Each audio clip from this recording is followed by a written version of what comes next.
이제 빨간불 들어오면 할게요.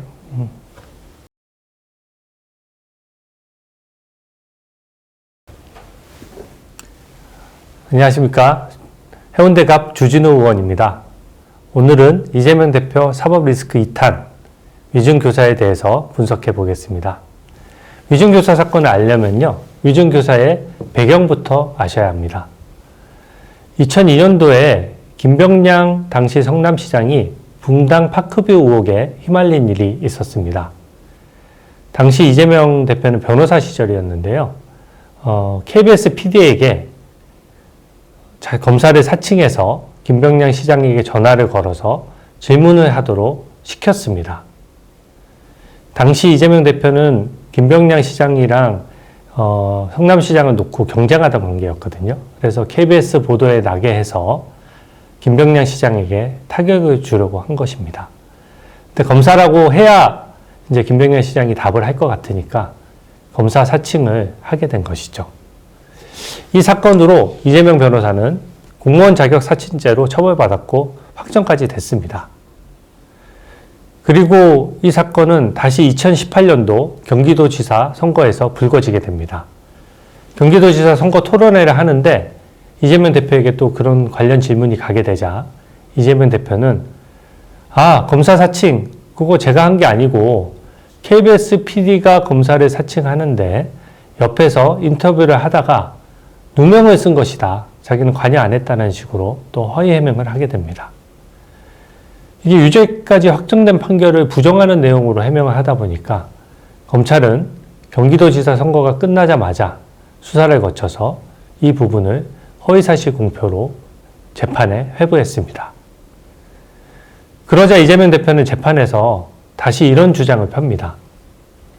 당시 김병량 시장이 이재명이 주도해서 검사를 사칭한 것으로 몰아가 주면 고소를 취소해 주겠다고 KBS PD에게 회유를 해서 KBS PD 진술이 조작됐다. 즉, 김병량 시장이 주도해서 이재명 대표 본인이 누명을 썼다는 뜻이죠. 이 해명은 허위이다 보니까 당연히 목격자나 다른 증거를 가져올 수가 없었습니다. 그래서 생각해냈던 것이 김병량 시장 수행비서를 했던 김진성 씨라는 분이 계시거든요. 그분에게 정말 오랜만에 새로 연락을 해서 위증을 교사하게 된 것입니다. 위증과 위증교사 이 부분의 법리적인 부분을 먼저 살펴보면요. 위증은 기억이 불확실한 것을 확실하다고 하면 위증이 됩니다. 또 본인이 들은 사실을 목격한 것처럼 말해도 위증죄가 성립합니다. 따라서 이제 기억이 불확실한데 계속 증인을 어떤 진술을 유도해서 확실한 것처럼 증언하게 해도 위증교사가 성립하는 것이죠. 이 사건은 제가 살펴보니까 공직선거법 위반 사건보다 더 증거가 명확한 측면이 있습니다. 우선 이 사건의 핵심 관계자인 위증을 했던 그 김진성 씨 본인이 이재명 대표가 시켜서 위증을 했다고 자백까지 했습니다. 생각해 보십시오. 이 김진성 씨는 처벌을 감수하면서까지 이재명 대표를 모함할 동기나 이유가 없습니다. 또 김진선 씨는 검찰에서 이재명 대표가 위증을 요구했고 안 시켰으면 거짓말할 이유가 없다라고까지 진술을 했습니다. 김병량 시장의 수행비서를 했던 분이고 이재명 대표 측과 연락도 끊겼던 분인데 본인이 알아서 이재명 대표의 재판에 나가서 위증을 할 이유나 동기가 전혀 없죠. 그래서 이분의 진술이 신빙성이 있는 것이거든요. 김진선 씨는 1심 재판에 나와서 증언도 했습니다. 이재명 대표가 위증교사 사실을 부인하는 게 꼬리 자르기다. 나는 오히려 인간적 배신감을 느낀다. 라고까지 했죠. 그래서 김진선 씨의 검찰 진술 또 법원에서의 증언이 굉장히 구체적으로 이루어졌습니다. 이날 재판에서는요. 심지어 김진성 씨가 이재명 대표 측근으로 알려져 있는 정진상 실장에게 보낸 문자 내용도 공개가 됐거든요. 거기에 보면 김진선 씨가 정진상 실장에게 최선을 다하고 올게요. 이렇게까지 문자를 보냈습니다. 김진성 씨 자백만 해도 강력한 증거입니다.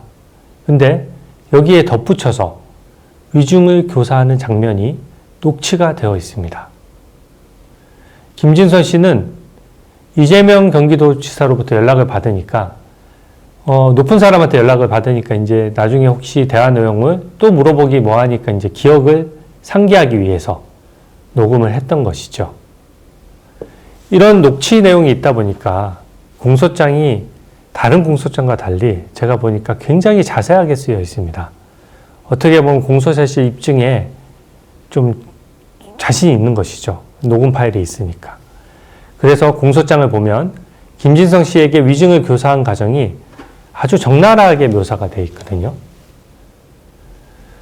2002년도에 있었던 일인데 2002년도에 만약에 이재명 대표 주장대로 김병량 당시 성남시장과 KBS PD 사이에 모종의 거래가 있었다고 치더라도 그 수행비서였던 김진선 씨가 어떻게 그걸 알겠습니까? 또 2018년 재판이면 16년 뒤거든요. 어떻게 그걸 기억하고 증언을 하겠습니까? 굉장히 무리한 시도였다는 생각이 듭니다.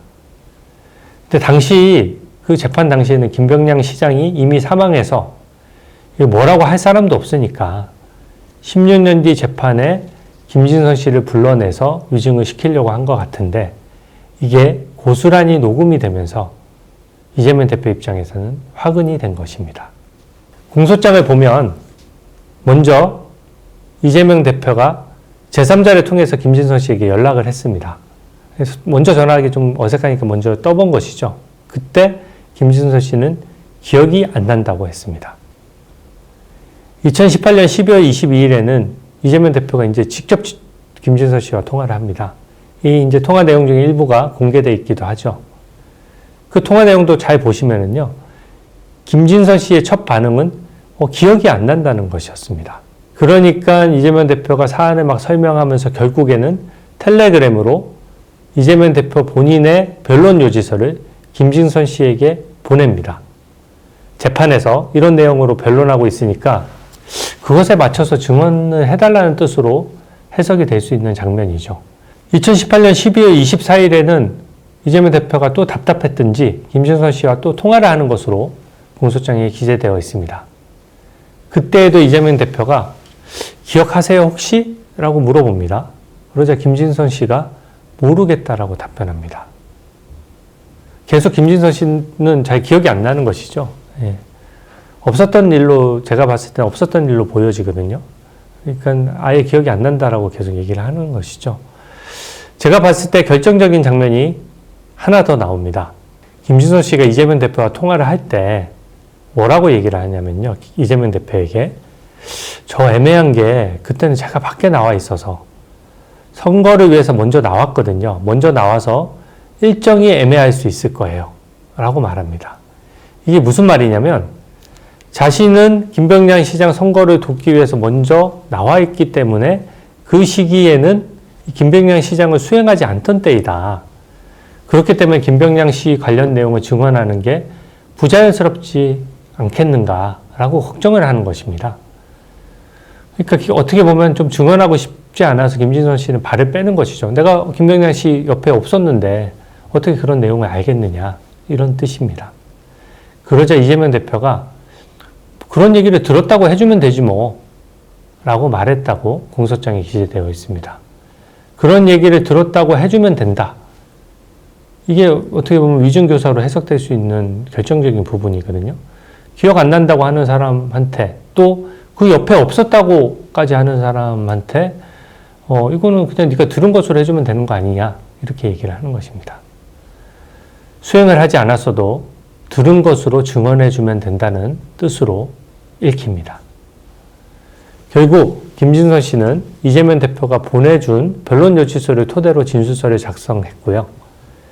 이재명 측에게 보내서 검사를 받고 또 첨삭도 직접 첨삭을 하지 않고 좀 더 구체적으로 써달라는 요청을 받고 좀 더 구체적으로 써서 진술서를 보내게 됩니다. 그리고 그 진술서 내용을 토대로 허위 증언을 하게 된 것입니다. 보십시오. 위증한 사람이 자백을 했고 위증 교사하는 과정에 대한 녹음 파일이 있다 보니까 증거가 좀 상당히 명확하지 않습니까? 그래서 이재명 대표에 대해서 구속영장을 기각했던 그 판사님조차 위중교사 부분은 범죄가 소명된다라고 썼던 것입니다. 이게 만약 유죄가 인정된다면 양형은 어떻게 될까요? 일단 최근 통계를 보면요. 위증죄로 재판받은 441건 중에서 실형이 87건, 집행유예가 128건이 나왔습니다. 두 개 합치면 거의 절반이죠. 그러니까 위증이나 위중교사 사건의 거의 절반이 집행유예 이상형이 선고된다는 뜻입니다. 이게 왜 의미가 있냐면요. 징역형의 집행유예 이상이면 역시 의원직이 상실되고 피선거권이 일정 기간 박탈됩니다. 이재명 대표가 의원직 상실과 대통령 선거에 나오지 못한다는 것을 의미하는 것이죠. 이게 통계로 보니까 이제 절반 정도의 확률처럼 보이는데 참고되는 최근 사례가 하나 있습니다. 올해 6월 달에 전 안산시장이 사기 혐의를 받던 재판에서 증인들에게 위증을 시켜서 징역 10개월을 선고받고 법정 구속이 된 일이 있습니다. 언론에 보도가 됐죠. 안산시장은 증인들에게 집행유예를 받으면 공천을 받을 수 없다. 이게 내가 받은 돈이 로비 자금이 아니라 차용금이었고 민원 해결과 상관없는 투자금이었다. 라고 좀 위증을 해달라고 시켰습니다. 이 위증한 사실이 드러나고 이제 위증한 사람이 자백을 하니까 법원에서는 전 안산시장이 범행을 부인하면서 반성하지 않고 있다는 이유로 법정에서 구속을 했던 것입니다. 두 사건을 단순히 비교하기는 당연히 어렵습니다. 하지만 위증죄는 거짓말 범죄로서 국가의 사법권 행사를 방해하는 것이기 때문에 판사님들도 죄질을 굉장히 나쁘게 봅니다. 또한 위증을 한 사람보다 위증을 교사한 사람을 더 세게 처벌하는 경향이 있습니다. 왜냐하면 위증 교사한 사람한테 혜택이 돌아가는 것이니까요. 그래서 이 부분 위증교사 재판의 사법 리스크를 크게 보고 있는 것입니다. 이상 분석을 마치겠습니다.